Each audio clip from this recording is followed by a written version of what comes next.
Hi, I'm Rachelle, herbalist, founder of Supernatural, and your host of Plant-Based. And today I'm going to teach you how to get through that afternoon slump with a little bit of support from herbs.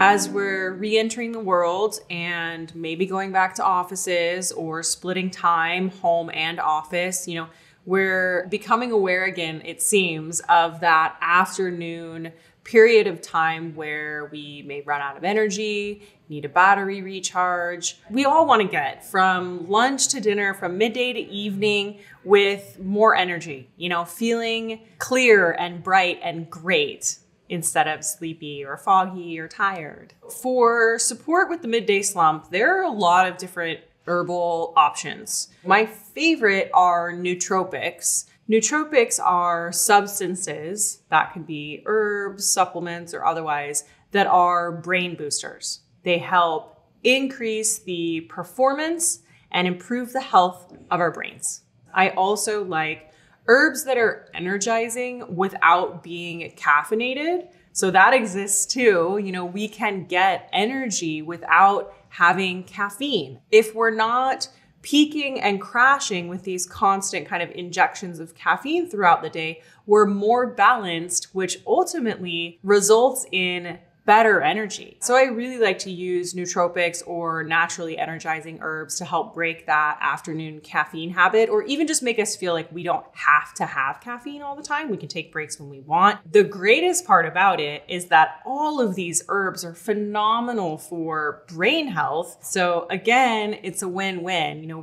We're feeding our mind with these incredible nutrients and just able to power through that afternoon. So in terms of how quickly nootropics work, it's pretty on the spot. If you're using an essential oil, those are very fast acting. If you're drinking a tea, you're getting, the benefits as soon as you ingest it, kind of absorb it. But also, even just smelling that tea, when you smell those aromatics from a mint, for example, if you're using the holy basil, that effect is beginning as soon as you smell it. So these things are quick. I would say anywhere from a few seconds to 20 to 30 minutes.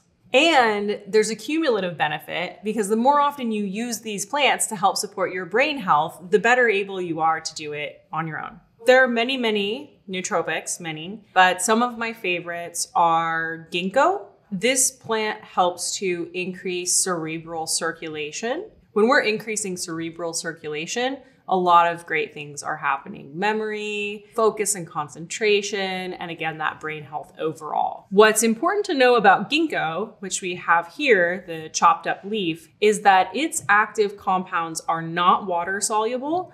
So Gingko is best had as a tincture or a capsule. We have cacao. Cacao, our blissful superfood, is really high in antioxidants, high in things like manganese and kind of nutrients, right? It's also a mild central nervous system stimulator. So it contains something called theobromine, which actually gives us a boost of energy. It's not really the caffeine content in cacao so much as the theobromine that we're getting energy from. It also helps to prevent the breakdown of anandamide, which is our bliss molecule. So cacao in any form is an excellent addition to an afternoon nootropic mix. We also have rosemary. Rosemary just has to be in the afternoon mix. It must. As a tea, as a fresh herb, as an essential oil, any way to ingest this plant, it's really helpful for memory. So they say rosemary for remembrance. It's helping to, again, increase circulation in the brain by dilating capillaries. It's been shown to improve performance and recall and sort of test-taking abilities and just,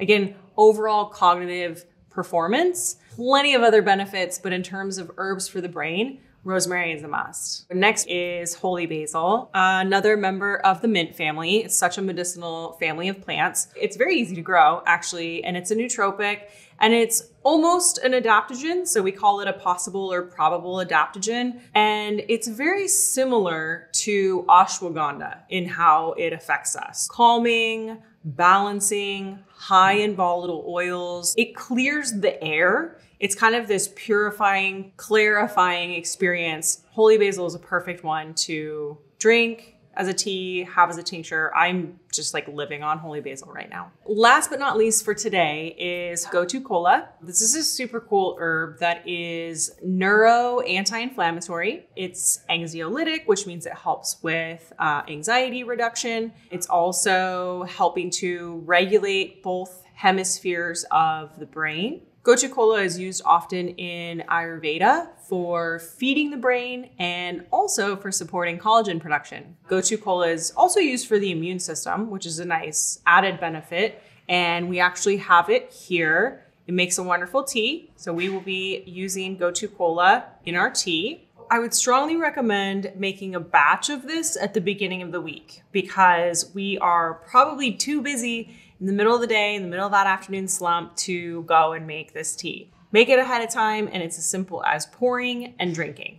So we are going to use Gotu Kola. The measurements, as you probably know by now, it's approximate. Heaping tablespoons or more is a great volume to start with. We're going to do some holy basil. This is going to be the best smelling, most sort of awakening tea ever. And then we'll do a little bit of rosemary. If you have fresh rosemary, you can always stick a sprig of that in your tea. And then I have cacao shells, and these are very fun to brew in a tea. You'll even see some of the oil in the tea that comes out of the cacao. Healthy fat for our brain. In terms of cacao, if you have the powder, the only reason I don't really use the powder in a tea form is because we strain the tea out. And with the powder, like we actually want to eat that. We want to consume that. If you happen to have the shells or another format that you can brew as a tea, that works better in this kind of mix. We're gonna add our water. And I have my favorite tea pitcher, but you can definitely do this in a quart-sized mason jar, any kind of glass jar. All right, and definitely cover this one while it steeps. Anything good that's evaporating, you want to keep it inside the tea. I would recommend letting this steep for at least 10 minutes before you have a cup. And then when you're doing your batch for the week, you can let it steep for several hours and then just strain it, store it in the fridge, and it's ready for you whenever you need. All right, here we have it. I'm so excited about this one. This is a tea that I could drink every day. I hope you can drink this every day too. It'd be great for all of us if we were drinking this every day. Minty, fresh, herbal, like subtle, powerful. It's really wonderful. That's a great tea. Thanks so much for watching. I hope this propels you through your afternoons. For more episodes of Plant-Based, subscribe to Well+Good's YouTube channel. And for more herbalism, follow me on Instagram.